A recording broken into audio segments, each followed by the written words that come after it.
Mesdames, Messieurs, bonsoir. Bienvenue à cette émission spéciale Zone Franche de ce dimanche. Vous le savez, vous l'avez suivi sur nos antennes et dans les différentes éditions du journal.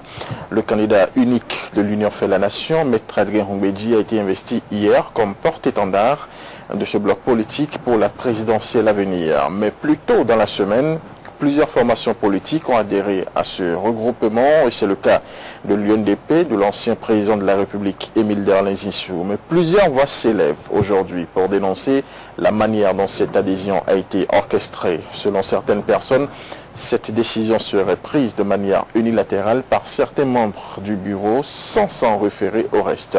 Cela n'a pas empêché pourtant ce parti d'être hier aux côtés d'Adrien Hongbeji au stade de l'amitié de Cournot. Ce soir, nous essaierons de comprendre les coulisses de ce mariage politique qui continue de faire couler beaucoup d'encre et de salive, encore que l'un des piliers du parti, qui est d'ailleurs notre invité, mène aussi une autre aventure politique au sein cette fois-ci du G13 au niveau de l'Assemblée nationale et qu'on l'associe à la candidature d'un autre présidentiable, Abdoulaye Biotchani. On essaiera de comprendre tout cela et tous ces méandres avec Léon Basile Arossi, qui est notre invité ce soir. Bonsoir, honorable. Bonsoir. Et merci d'avoir accepté d'être sur ce plateau pour cette émission spéciale Zone Franche. Nous parlerons de tout cela avec vous et aussi de la situation à l'Assemblée nationale avec le vote du budget et les lois électorales. Il y a beaucoup de quiproquos, d'imbroglios autour de ces deux actualités. On abordera aussi plusieurs autres aspects de l'actualité sociopolitique de notre pays avec vous. Cette émission, je l'animerai ce soir avec Brice Oussou.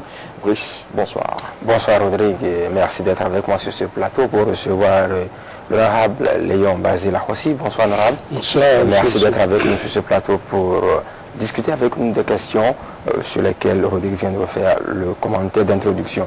Alors dites-nous, avant d'en arriver à l'UNDP qui a choisi de faire chemin avec l'Union fait la nation, nous allons parler du grand événement qui a eu lieu hier, je crois, l'investiture du candidat unique de l'opposition, ou de cette partie de l'opposition appelée Union fait la nation.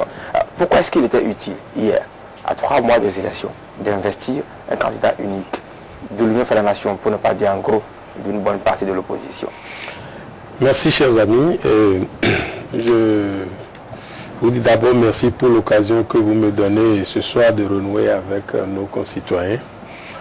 Et pour en venir à l'investiture hier du président Adrien Hongbeji, un événement qui a été très riche en son et en couleur, je dois dire que, même s'il est vrai que nous ne connaissons pas le jour où nous irons aux urnes, dans la tête de chaque Béninois, on est à 3 mois des élections. Et je crois que ces événements qui montrent, qui rassurent et qui indiquent que le train est en marche étaient nécessaires. Donc je crois à 3 mois des élections, l'investiture est venue au bon moment. Est-ce que ça n'a pas été un peu tôt? Parce qu'on a comme l'impression que, étant donné qu'on savait déjà depuis qu'il est candidat, l'investir maintenant alors qu'aucune date n'a été fixée, on n'a même pas encore les lois électorales pour. Est-ce que ce n'est pas aller un peu trop vite en besoin et commencer la campagne beaucoup plus tôt? Oui, vous savez que l'Union fait la nation est une alliance de partis que beaucoup de gens ne pensaient pas voir rester unis jusqu'à hier. Donc il y a des tâches à accomplir pour convertir certaines mentalités. Et je crois que 3 mois avant, ce n'est pas trop. Mais qu'est-ce que vous aurez marqué le plus hier, puisque vous étiez là-bas, je suppose? Oui, j'y étais. Non, ce qui m'a marqué, c'est... l'effet d'artifice ou... Non, l'effet d'artifice, bon, ça, j'avais déjà vu ces choses-là une fois. Mais c'est sur l'essentiel. J'ai écouté le président Soglo parce que vous savez, comme moi, que beaucoup de gens disent que la RB ne sera pas de la partie.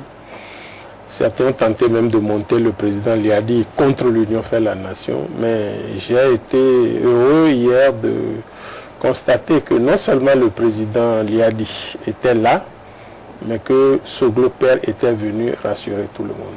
C'était important pour l'événement. Les discours que les uns et les autres ont tenus, ça a été rassurant aussi parce qu'on sent déjà qu'on est en pleine campagne, hein, qu'on est parti à fond la caisse là-dedans.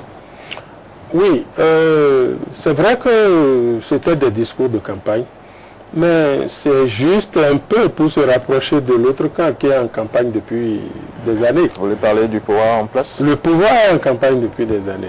Si vous voyez les moindres gestes, je suis sûr que l'événement d'hier a été relayé par les chaînes de télévision, mais je crois pour 2 minutes. Mais si vous voyez les sorties du chef de l'État, évidemment, il est le président en exercice. Ces sorties de campagne, mais c'est relayé surtout par notre chaîne mère, le Beaucoup plus qu'on peut les sorties relayées, c'est beaucoup plus des sorties en tant que président de la République. Oui, moi je vais vous dire quelque chose. Si le président de la République doit se lever tous les jours, aller poser première pierre d'une route en terre battue. Mais rien ne le lui interdit. Non, rien ne le lui interdit, c'est dire qu'il n'y a rien à faire au palais. Ça, c'est l'impression que ça donne. Mais là, il travaille pour le pays parce qu'aller poser la pierre pour une route, ça suppose que cette route a besoin vraiment qu'on travaille là-dessus. Oui, une route en terre de barre. Il y a le ministre des Travaux publics et des Transports. Il y a le directeur départemental des Travaux publics. Si ce n'est pas de la campagne, c'est qu'il n'y a rien à faire au palais. Ça, c'est un peu comme ça. Votre point de vue sur le sujet. C'est un peu cela. Donc, il était temps que les autres aussi démarrent leur machine. Et c'est ça que vous avez fait hier. On a suivi, vous avez suivi aussi le discours, c'était pratiquement un discours de lancement de projet de société de M. Adi Ongbedji qui a duré 1 heure d'horloge environ. C'est dans la semaine que vous avez pratiquement, il y a quelques jours, signé votre alliance avec l'Union fait la Nation. Est-ce que vous avez été associé à la rédaction, l'élaboration de ce document? Oui, notre protocole d'adhésion à l'UN a été signé mercredi dernier, mais c'est tout un processus qui a duré au moins 2 mois. Au moins 2 mois, où on a consulté les différentes alliances, échangé avec elles. Et l'alliance UN a été celle qui nous a montré son document. Vous avez consulté quel bloc qui Nous avons consulté le bloc ABT 2011 et l'Union fait la Nation. Et FCBE, pourquoi vous n'avez pas fait l'option d'aller vers FCBE? Oui, FCBE, je crois qu'on aurait perdu du temps. On aurait perdu du temps parce que, qu'ils vous souviennent qu'il y avait une forte crise qui a secoué l'UNDP. Certains avaient adhéré à l'Union pour la majorité présidentielle et moi, je m'y étais opposé. Ceux qui y sont allés ont découvert que ce n'était pas bon d'y être. Ils sont rentrés. En quoi ce n'était pas bon d'y être? Non, moi je ne suis pas allé avec eux. Vous leur avez posé la question parce que vous en avez discuté sur le moment. Oui, ils vous l'ont dit. Oui, ils ont dit que là-bas, c'est un peu la tricherie. Il n'y a pas de franchise dans les rapports. Vous êtes membre d'une association où vous n'avez pas accès à l'information. Il y a beaucoup de choses qui se font sans eux. Ils ont fini par comprendre qu'on les a fait venir pour grossir le nombre. Si je me résume, c'est à peu près ça. C'est ce qu'ils vous ont dit? Oui. Certains, pas tous. Tout le monde est revenu. Personne n'est resté. D'abord, qui sont ceux qui sont partis? Voilà. Il y avait le président du parti, M. Kodia, il y avait la secrétaire générale, Mme Adjaï, il y avait beaucoup d'autres. Une bonne partie du bureau y est allée. Bon, mais ils sont rentrés, vous, en son temps, vous n'avez pas suivi le mouvement? Parce que si le parti a décidé de quelque chose en tant que membre du parti, vous devez de respecter la discipline de groupe. C'est vrai, mais c'est-à-dire que c'est la querelle, la crise a été surmontée. Je ne veux pas revenir sur certaines choses, mais je dois vous dire que nous avons longtemps débattu du fait que ce n'était pas le parti qui a pris la décision. Nous avons beaucoup débattu de ça. Oui, mais donc ce n'était pas le parti? Ce n'était pas le parti. Oui, mais actuellement aussi on dit que ce n'est pas le parti qui a pris la décision d'aller vers l'Union fait la Nation. Finalement, qui est-ce qui décide au sein de l'UNDP? Non, c'est quand tout le monde décide. Tout le monde a décidé. La dernière fois, le dernier Conseil national. Le dernier Conseil national. Nous avons eu dire que le Conseil n'a pas été convoqué selon les normes requises et que donc ce Conseil n'était pas tenu régulièrement. Et conséquence, il n'a pas pu prendre des décisions valables d'adhérer aux idéaux de l'Union fait la Nation. Oui, au lendemain, même le jour du Conseil, moi je m'attendais à ces choses-là parce qu'il y avait des journalistes qui étaient arrivés, qui menaçaient. Je m'attendais à tout ça. Des journalistes qui menaçaient pas. Oui, oui, parce que, bon, vous savez, il y en a qu'on n'a pas invité. Moi, je n'étais pas membre du comité d'organisation. Il y en a qu'on n'a pas invité, qui sont venus, ils étaient d'ailleurs plus nombreux que ceux qu'on a invités. Et vous connaissez dans ce genre de choses, chacun voulait être un peu intéressé, ce qui est normal parce qu'on a dépensé le carburant pour venir. Et dès qu'on n'a pas accédé à ça, j'ai vu des menaces et j'ai dit à certains journalistes... Et sans que vous déplacez le problème, ça ne peut pas être le fait des journalistes qui n'ont pas été invités, qui auraient pu menacer de dire ceci ou non. En fait, la question c'est autre. Est-ce que ce Conseil national, laissez les journalistes de côté, vous à l'interne, est-ce que vous avez préparé cela selon les règles édictées dans vos tests fondamentaux? C'est ça la question.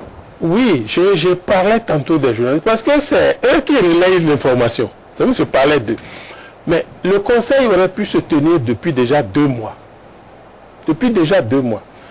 Il y a eu des problèmes internes. Les problèmes internes qu'on a eu, c'est le choix ou du candidat que l'UNDP devait présenter ou de l'alliance à laquelle on allait adhérer. C'est les 2 problèmes qu'on a eu. Le conseil a été convoqué normalement. Il y avait une 3e voie.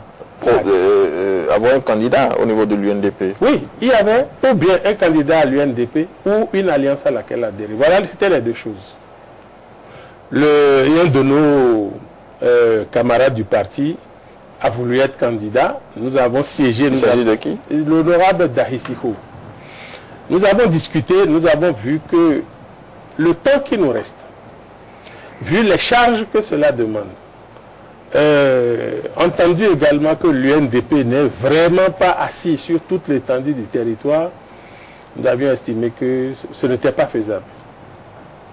Donc cette hypothèse... Il était à cette séance aussi d'ASIO. Est-ce qu'il est consentant? Non, enfin, est-ce qu'il est consentant? Je ne sais pas. Mais le problème a été posé. L'UNDP a une commission de candidature qui étudie les dossiers. On a demandé que ceux qui veulent être candidats envoient leur dossier. Malheureusement, mon collègue d'ASIO n'a pas envoyé son dossier. Donc, le débat n'a même plus porté sur le fait qu'il soit ou qu'il ne soit pas, puisqu'il n'a pas déposé le dossier tel que nous l'avons demandé. Personne n'a déposé le dossier?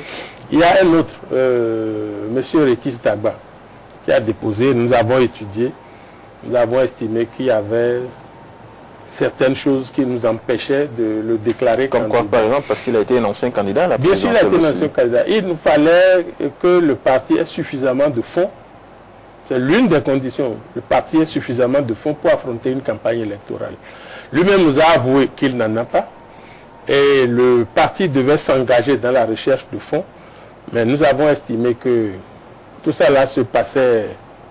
deuxième quinzaine de novembre, nous avons estimé que le temps qui reste ne permet pas. Cela veut dire que le parti ne s'est pas préparé depuis plusieurs mois ou plusieurs semestres à cette campagne électorale parce que ça ne devait pas attendre 3 mois avant de savoir si on a les moyens ou pas d'affronter une élection et de décider. Vous aurez pu prendre la décision depuis et vous préparer depuis au moins 1 an. Non, en fait, nous avons estimé que à l'étape actuelle, il ne nous est pas possible d'avoir un candidat. Ça, nous le savions. Personne ne l'avait dit. Et le désir de notre collègue député de vouloir être candidat est tombé comme un cheveu sur la soupe. Parce que honnêtement, les finances du parti ne sont pas bonnes. Et nous ne pouvions pas engager... Comment se fait les militants ne cotisent pas? Monsieur Azinobi, si vous connaissez au moins un parti dans ce pays où tous les militants cotisent, vous me laissez. Finalement, qui c'est qui finance votre parti? Non, le parti... Vous avez des députés quand même à l'Assemblée nationale. Bien sûr. Le parti vit des souscriptions et des dons, comme la plupart des partis dans le pays, sauf là où les leaders ont beaucoup de ressources. Sinon, pour organiser le Conseil national, chacun a sorti un peu d'argent. Tout le monde en a sorti un peu. Donc, ce qui veut dire que, puisqu'on ne parle que de la présidentielle, mais même pour les législatives, vous aurez encore des difficultés pour organiser des campagnes, mais chaque candidat organisera, ou bien vous allez aussi partir en alliance? Nous savions que nous aurons des candidats à la députation. Donc, c'est déjà un peu différent. Nous ne savions pas qu'on aurait des candidats à la présidentielle.